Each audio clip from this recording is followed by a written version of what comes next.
Hello everyone, so welcome back to my channel. Previous video में हमने अपने estate PGT physics 2024 के 10 PYQ complete कर लिए थे। तो चलिए देखते हैं आज आगे के क्वेश्चंस।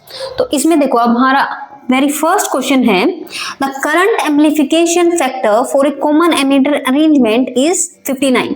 हमें क्या गिवन है यहाँ पे? करंट एम्प्लीफिकेशन फैक्टर गिवन है, यानी हमें यहाँ पे बीटा की वैल्यू गिवन है।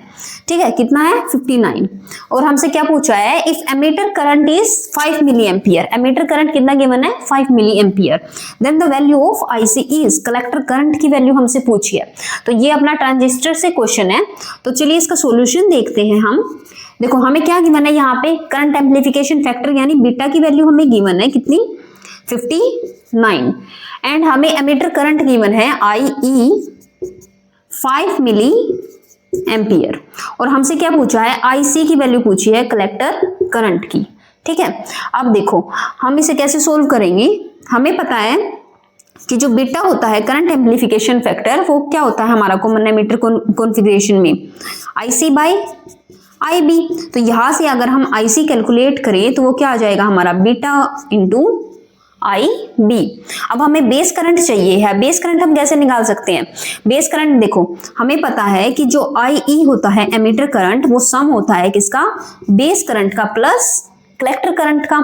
तो यहां से अगर हम निकालें कि IE is equal to IB plus IC क्या है? Beta times of IB।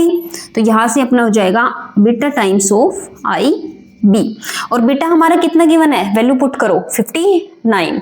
तो यहां से अगर हम पुट करेंगे कि IE is equal to IB plus 59 IB, तो यहां से हमारा जो IE है एमिटर करंट, वो आ जाएगा अपना 60 IB। ठीक है, यहां से अब हमारा ये क्या आया है? IE is equal to 60 IB। हमें क्या गिवन है? 5 मिली एम्पियर एमिटर करंट। हमें IB की वैल्यू निकालनी है। यहाँ से देखो, यहाँ से अगर हम IB की वैल्यू कैलकुलेट करें तो वो आ जाएगी हमारी IE बाई 60, और IE हमारा गिवन है 5 मिली एम्पियर, यानी 5 इंटू 10 की माइनस 3 एम्पियर बाय में 60। तो यहाँ से हमारा क्या आ जाएगा? 1/12 इंटू 10 की माइनस 3।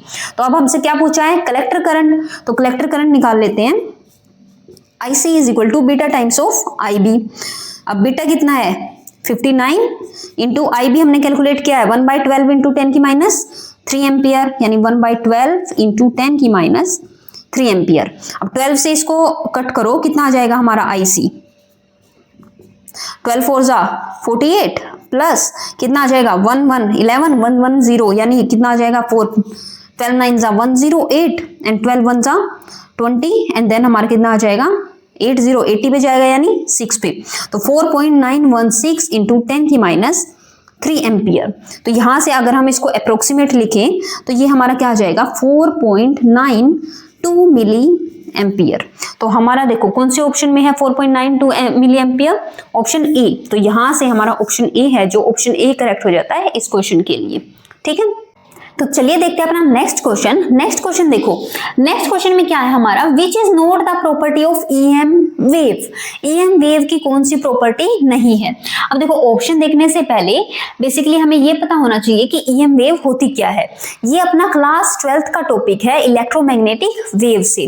अब इलेक्ट्रोमैग्नेटिक वेव्स जो होती हैं वो अपनी क्या होती हैं कि जैसे साउंड, जैसे हमने 9th क्लास में पढ़ा होगा, 9th क्लास में हमने साउंड वेव पढ़ के आए हैं।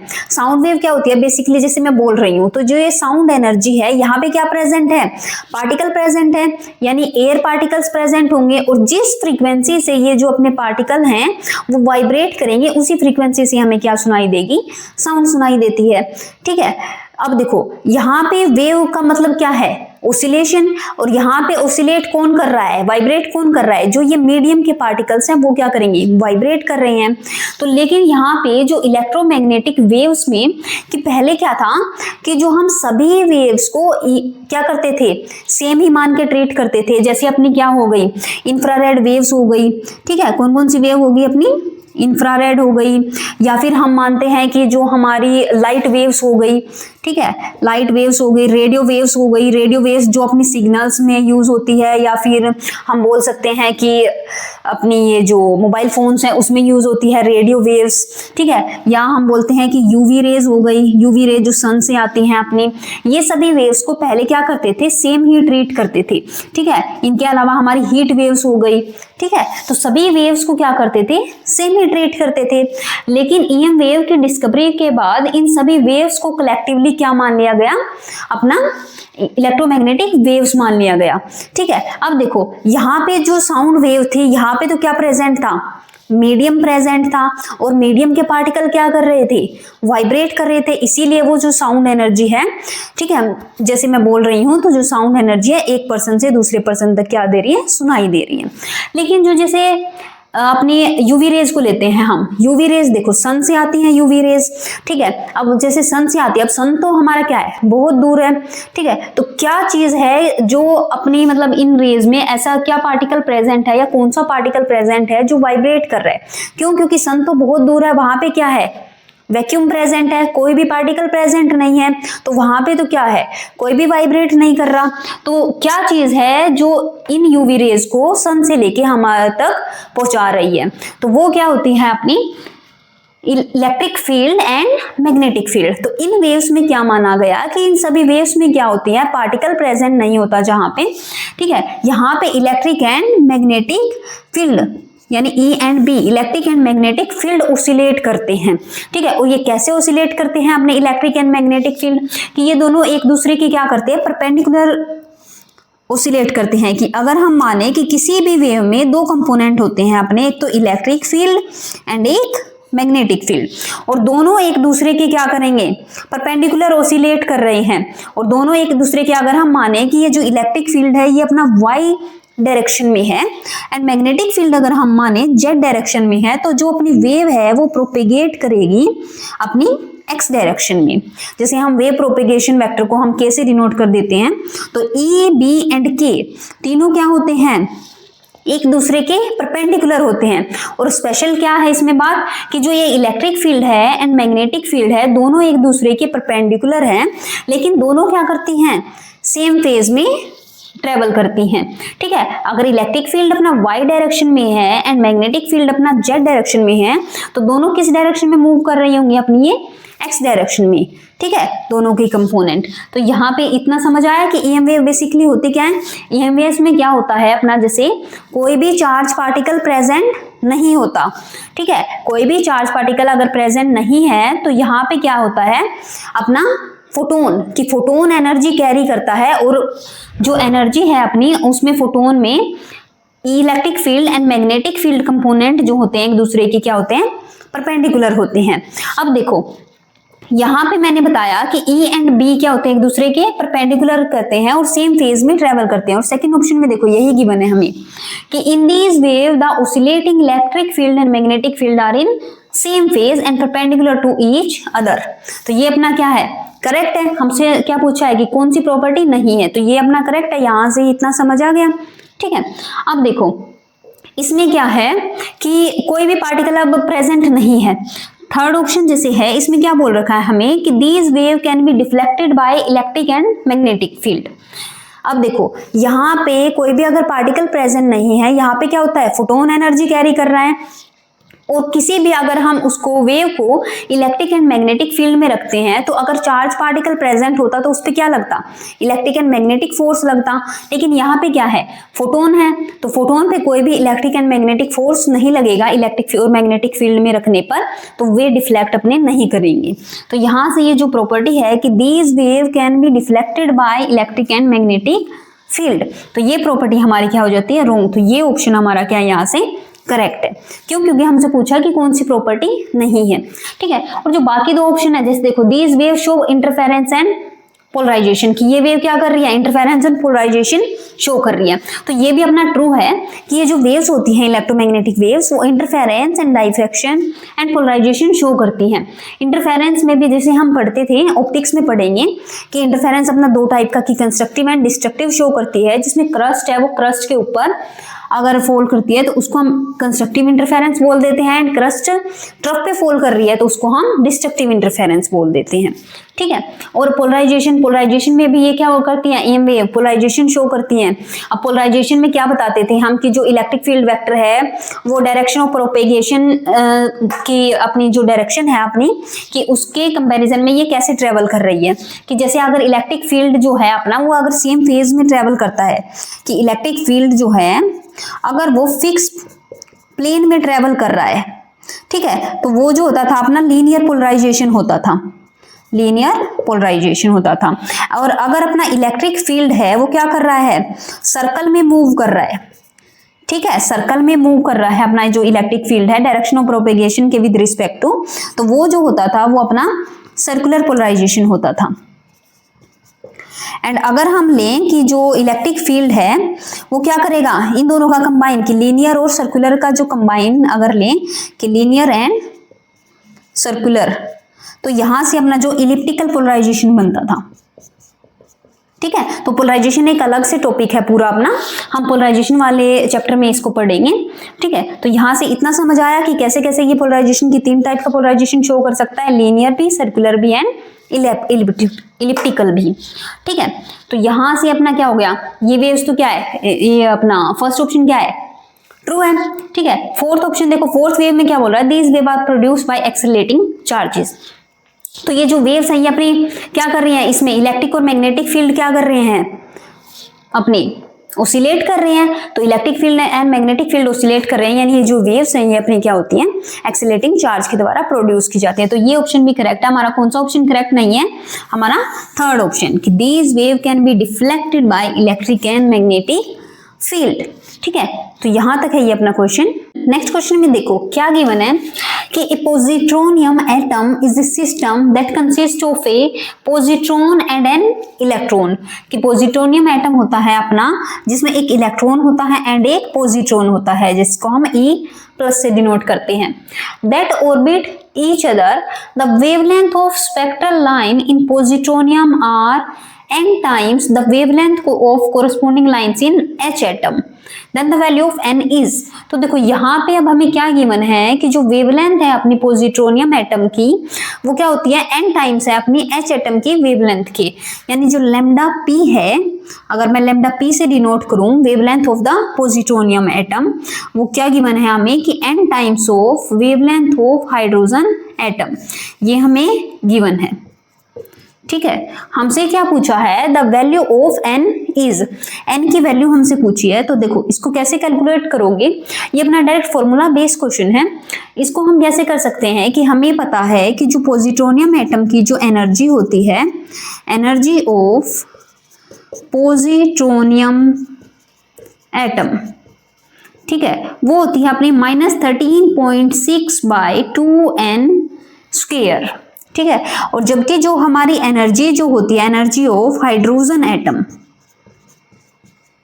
उसकी एनर्जी होती है हमारी 13.6/n², ठीक है। हाइड्रोजन एटम की -13.6/n² एंड पॉजिट्रोनियम की होती है 13.6/2n²। यहाँ पे हमारा ये 2 का फैक्टर आता था, क्यों आता था, क्योंकि जो अपना रिड्यूस मास होता है, अगर हम रिड्यूस मास कैलकुलेट करते थे कि पॉजिट्रोनियम एटम के लिए, पॉजिट्रोनियम एटम के लिए जो रिड्यूस मास होगा वो क्या होगा अपना, दोनों का मास क्या है, इलेक्ट्रॉन का एंड पॉजिट्रोनियम का सेम है, तो Me इंटू Me बाय में Me+Me, तो यहाँ से जो रिड्यूस मास आता था वो अपना आता था Me/2, mass of electron by में 2। इसीलिए हमारे जो एनर्जी के फैक्टर में यहाँ पे -13.6/2n² आता था, ठीक है। बोर मॉडल से क्वेश्चन है ये अपना, वहां से हम एनर्जी निकाल देते H एटम की, वो 13.6/n² आती थी, ठीक है। अब देखो यहाँ से हमें ये पता होना चाहिए कि एनर्जी है वो -13.6/2n² होती है।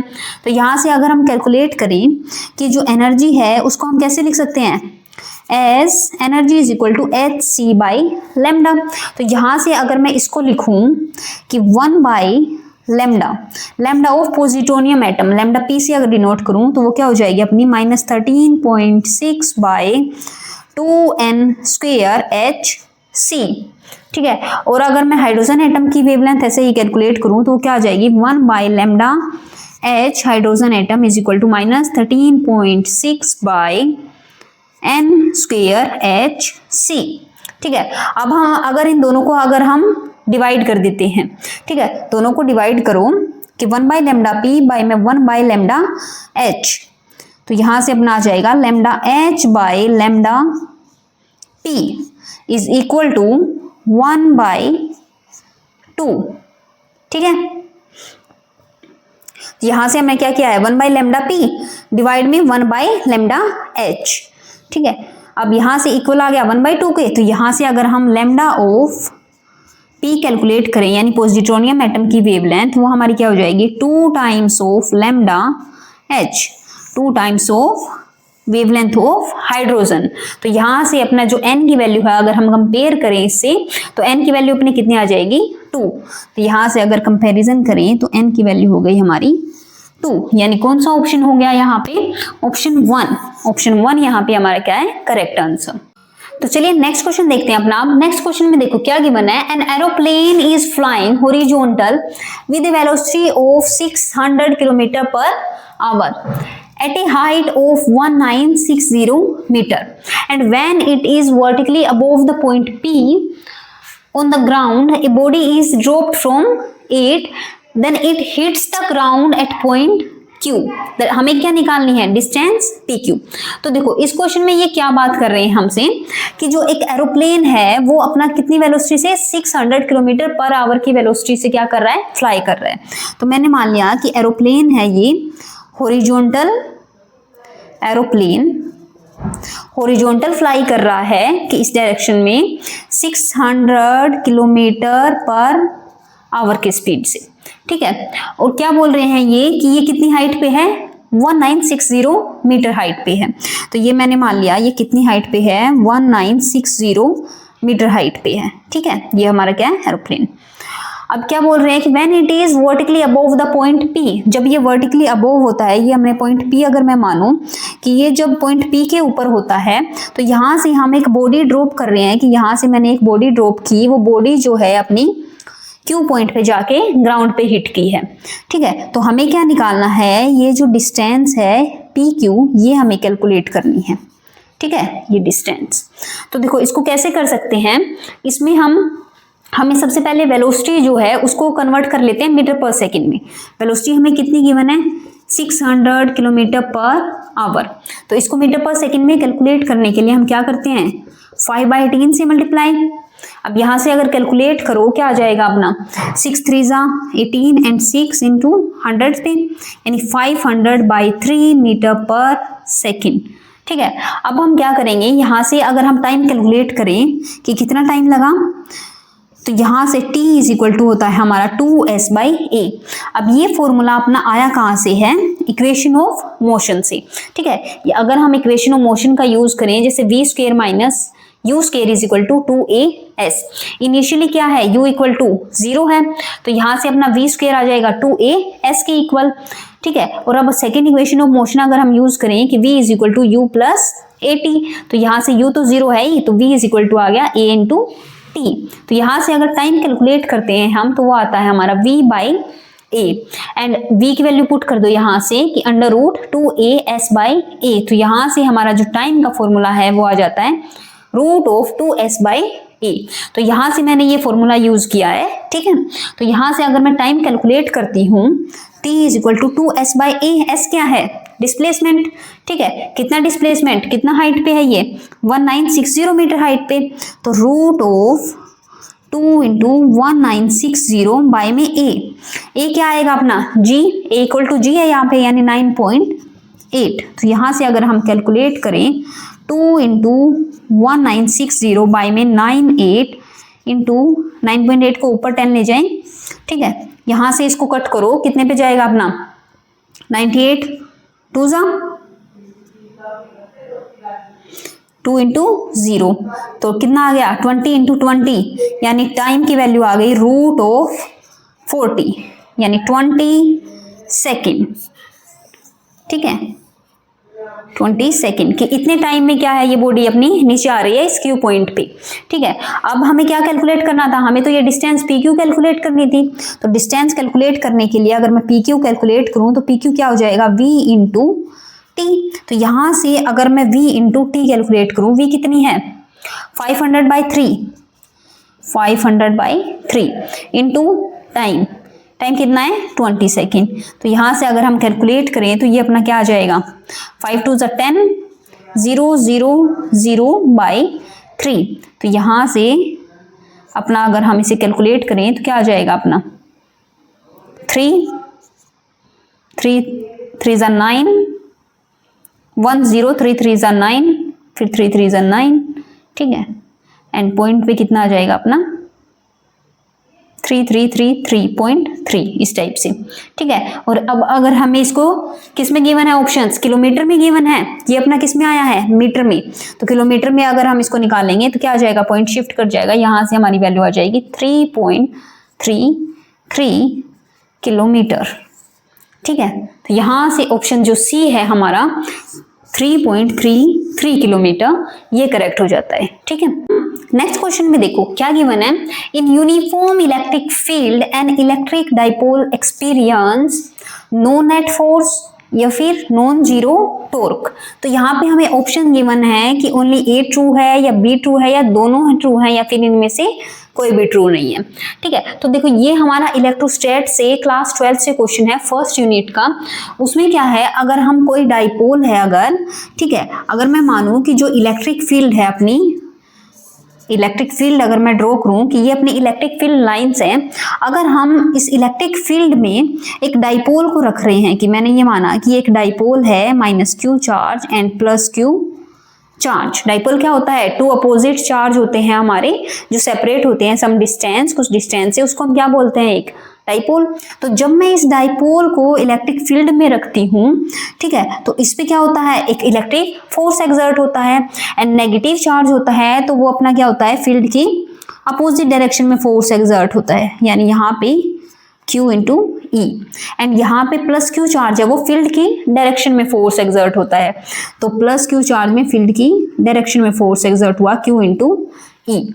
तो यहाँ पे देखो अब क्या बोल रहे हैं ये अपना कि यूनिफॉर्म इलेक्ट्रिक फील्ड है अगर, तो यहाँ से हमारे केस बनते थे कि अगर यूनिफॉर्म इलेक्ट्रिक फील्ड है, दो केस बन सकते हैं, या फिर यूनिफॉर्म है या फिर इलेक्ट्रिक फील्ड हम ले लें नॉन यूनिफॉर्म है। यहाँ पे ये मैंने यूनिफॉर्म इलेक्ट्रिक फील्ड ली है। ठीक है, तो यूनिफॉर्म एंड नॉन यूनिफॉर्म दो केस बन सकते हैं। तो यूनिफॉर्म इलेक्ट्रिक फील्ड में हमारा जो फोर्स होता है वो इक्वल टू 0 होता है, and non uniform electric field में फोर्स जो होता है वो नॉट इक्वल टू 0 होता है। और यहाँ पे अपना जो टॉर्क होता है, टॉर्क हमारा नॉट इक्वल टू 0 होता है, और इस केस में जो टॉर्क होता है वो 0 के इक्वल आता है। कैसे आता है, देखो यूनिफॉर्म इलेक्ट्रिक फील्ड में अगर हम दो केस बना सकते हैं कि अगर ये यूनिफॉर्म इलेक्ट्रिक फील्ड में है तो अपना जो फोर्स क्या है 0, एंड जो टॉर्क होता है हमारा वो क्या होता है P cross E, dipole moment into electric field. तो P क्रॉस E यहाँ से हम कैलकुलेट करें, टॉर्क आता है PE sin थीटा। तो अगर मैं यहाँ से लूँ कि ये जो डाइपोल है ये क्या है, पैरेलल टू द फील्ड है। ठीक है, ये जो डाइपोल है अगर हमारा पैरेलल है फील्ड के, तो यहाँ से केस आ जाता है कि अगर ये पैरेलल है तो यहाँ से जो थीटा होगा वो वैल्यू की क्या हो जाएगी 0 डिग्री। थीटा 0 डिग्री है तो जो टॉर्क होगा यहाँ से वो क्या हो जाएगा अपना थीटा इक्वल टू 0 में PE sin थीटा, यानी थीटा टॉर्क आ गया हमारा 0। एंड सेकेंड केस हम ले सकते हैं कि ये जो डाइपोल है ये क्या है, अगर परपेंडिकुलर है फील्ड के, परपेंडिकुलर है तो थीटा क्या हो जाएगा 90 डिग्री, एंड जो टॉर्क होगा वो क्या हो जाएगा PE sin थीटा sin 90, यानी sin 90 कितना होता है 1, यानी P इंटू ई मैक्सिमम टॉर्क। ठीक है, तो यूनिफॉर्म फील्ड के हमारे ये दो केस बनते हैं। ठीक है, तो यहाँ से हमारा कौन सा है, यूनिफॉर्म फील्ड गिवन है। यूनिफॉर्म फील्ड में पूछा है हमें no net force and non zero torque. ठीक है, तो यहाँ से यही होता है हमारा फोर्स 0 होता है एंड टॉर्क नॉन जीरो होता है। तो सिर्फ हमारा कौन सा है, non zero torque, only option be true होगा, यानी ऑप्शन बी है यहाँ से ये हमारा ट्रू हो जाता है। ठीक है, अगर मैं क्या लूँ, नॉन यूनिफॉर्म का केस अगर मैं आपको बताऊं, उसमें क्या होता है, नॉन यूनिफॉर्म में फोर्स जीरो होता है, एंड यहाँ से अगर हम लेते हैं कि डाइपोल है, अगर वो पैरेलल है इलेक्ट्रिक फील्ड के, पैरेलल है तो थीटा क्या हो जाएगा, जीरो, तो यहाँ से जो टॉर्क आता है वो क्या आता है, जीरो आता है।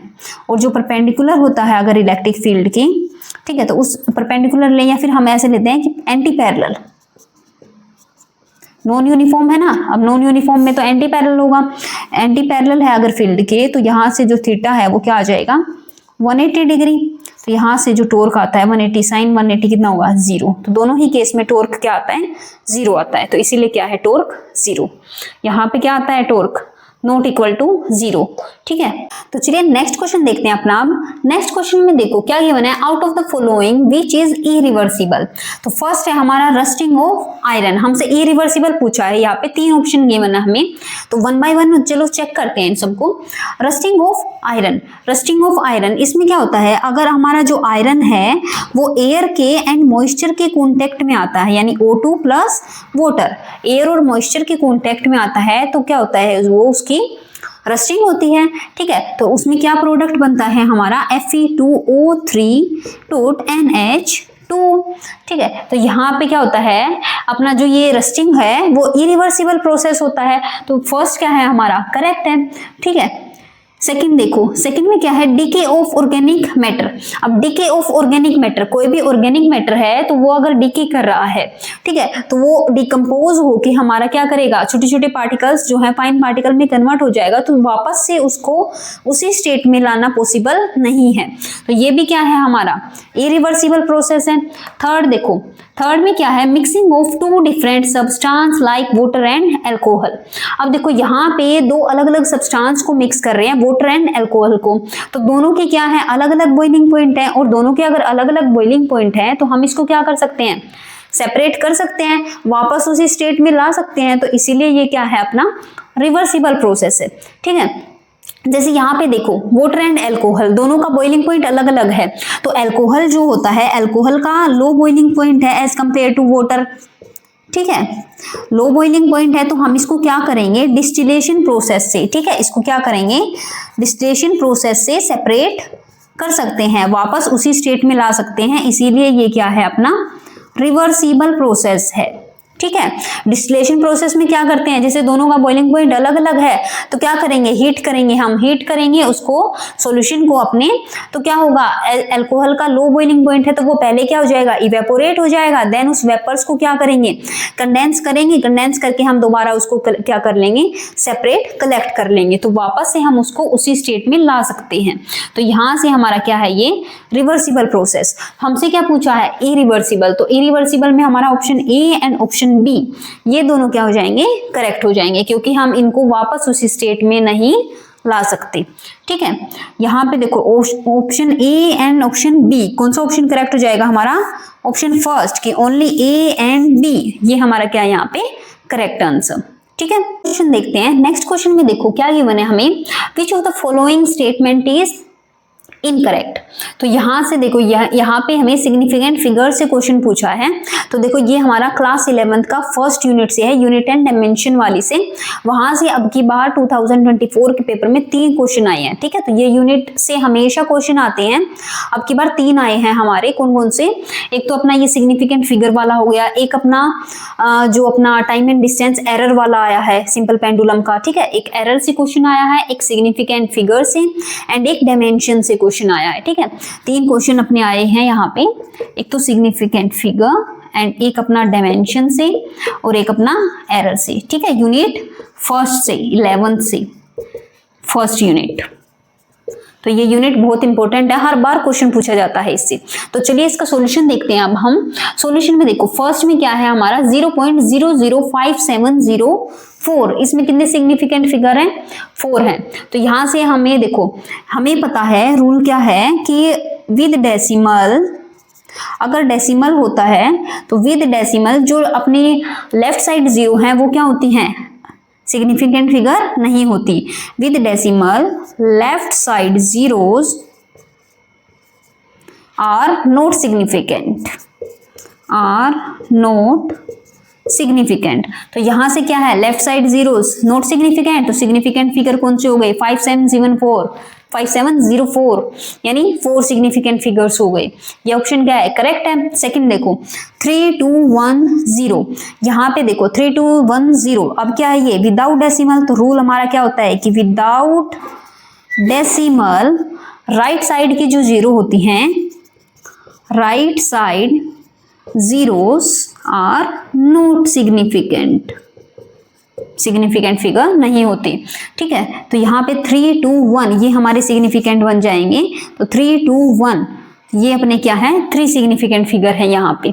ठीक है, थर्ड देखो 0.3570, अब हमारा क्या है डेसिमल है यहाँ पे, तो with decimal left side zero are not significant, लेकिन राइट साइड जीरो जो होती है, राइट साइड जीरोस वो क्या होती हैं, सिग्निफिकेंट होती हैं।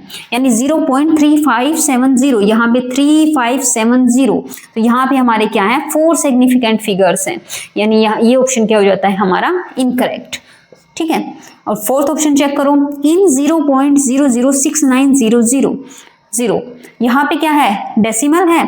ठीक है, तो विद डेसिमल मैंने क्या बोला है कि लेफ्ट साइड जीरो क्या होंगी, काउंटेबल नहीं होंगी, लेकिन राइट साइड वाली जीरो है वो क्या होंगी, काउंटेबल होंगी। तो यानी ये वाली जो चीज है यहाँ पे 69000, यहाँ पे कितने सिग्निफिकेंट फिगर हो जाएंगे हमारे 5, तो ये वाली स्टेटमेंट भी क्या है करेक्ट है।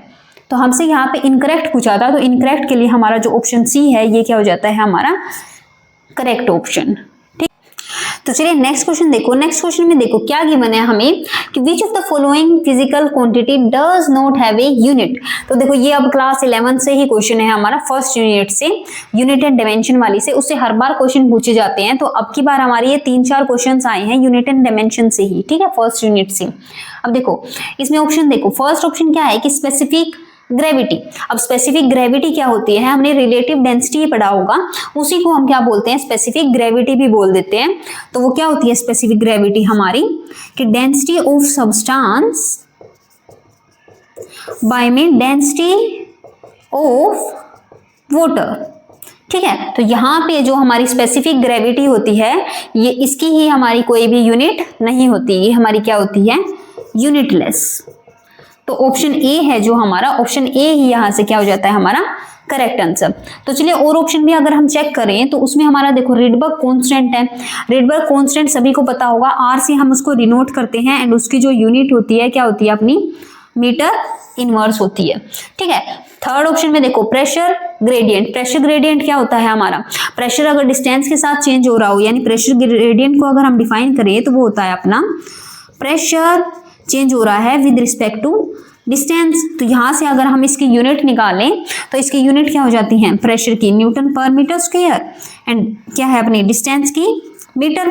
तो यहाँ से इसकी यूनिट आ जाएंगे न्यूटन पर मीटर क्यूब। तो इसकी भी क्या है यूनिट डिफाइन है। एवोगैड्रो नंबर अगर हम चेक करें, एवोगैड्रो नंबर हमें पता है, एवोगैड्रो नंबर क्या होते हैं कि 6.023 इंटू 10 की पावर 23 एटम या मोलिक्यूल्स या पार्टिकल बोल सकते हैं पर मोल। तो इसकी जो यूनिट होती है वो क्या होती है पर मोल, यानी मोल इनवर्स होती है इसकी यूनिट। ठीक है, तो सभी की यूनिट डिफाइन है। कौन सा ऑप्शन है जिसकी यूनिट नहीं है, हमारी फर्स्ट ऑप्शन स्पेसिफिक ग्रेविटी, यही क्या है हमारा यूनिटलेस है। ठीक, क्वेश्चन देखते हैं अपना अब हम। नेक्स्ट क्वेश्चन में देखो क्या गिवन है, विच of the following is not made of soft iron.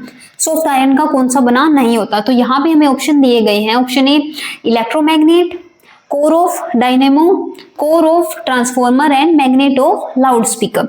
तो ये हमारा थ्योरेटिकल बेस्ड क्वेश्चन है सीधा।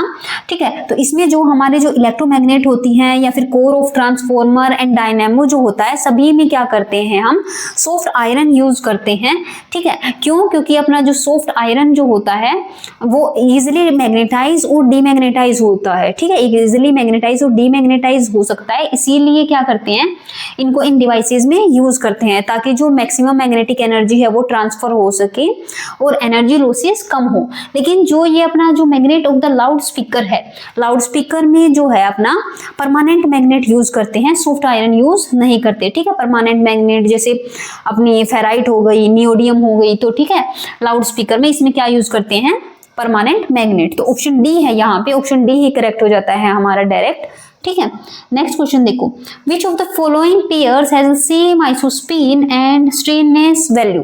सेम आइसोस्पिन और स्ट्रेननेस वैल्यू पूछी है। तो देखो वन बाय वन ऑप्शन से चेक करते हैं। ऑप्शन 1 देखो क्या है, न्यूट्रॉन एंड प्रोटॉन।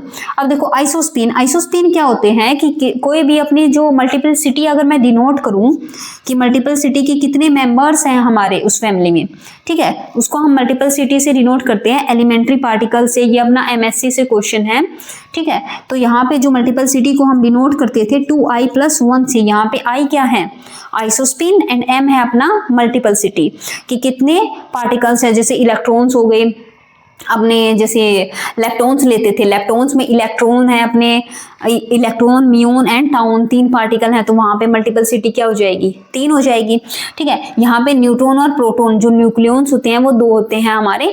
तो ये न्यूट्रॉन और प्रोटॉन, इसकी फैमिली में कितने मेंबर्स हैं, ये 2 ही हैं। तो मल्टीपलिसिटी यहाँ से क्या हो जाएगी 2, तो 2i+1। तो यहाँ से अगर मैं i कैलकुलेट करूँ तो वो क्या आ जाएगी अपनी 2 - 1 1, तो i/1/2। तो यहाँ से आइसोस्पिन है वो क्या आ जाएगी हमारी 1/2। तो न्यूट्रॉन एंड प्रोटॉन दोनों के लिए क्या होती है, सेम आइसोस्पिन होती है हमारी, ठीक है। एंड हमें क्या चेक करना है, आइसोस्पिन एंड स्ट्रेंजनेस वैल्यू। अब स्ट्रेंजनेस वैल्यू, स्ट्रेंज पार्टिकल जो होते हैं उनकी स्ट्रेंजनेस होती है। तो न्यूट्रॉन एंड प्रोटॉन दोनों ही स्ट्रेंज पार्टिकल नहीं है, तो दोनों ही केस में जो स्ट्रेंजनेस वैल्यू है वो क्या हो जाएगी 0, ठीक है। तो सेम आइसोस्पिन है एंड सेम स्ट्रेंजनेस है, तो ऑप्शन ए, फर्स्ट ऑप्शन ही हमारा यहाँ पे क्या हो जाता है, करेक्ट हो जाता है, ठीक है। तो यहाँ पे देखो, यहाँ पे स्ट्रेंजनेस हमने निकाली है। स्ट्रेंजनेस अगर हमारा क्वेश्चन आगे आ जाए तो देखो ये तुम ध्यान रख लेना कि जो स्ट्रेंजनेस होती है वो अपनी पार्टिकल्स जैसे प्रेजेंट है हमारे, कौन कौन से होते हैं strange particle, kaon, sigma, cascaded, omega and lambda, ठीक है।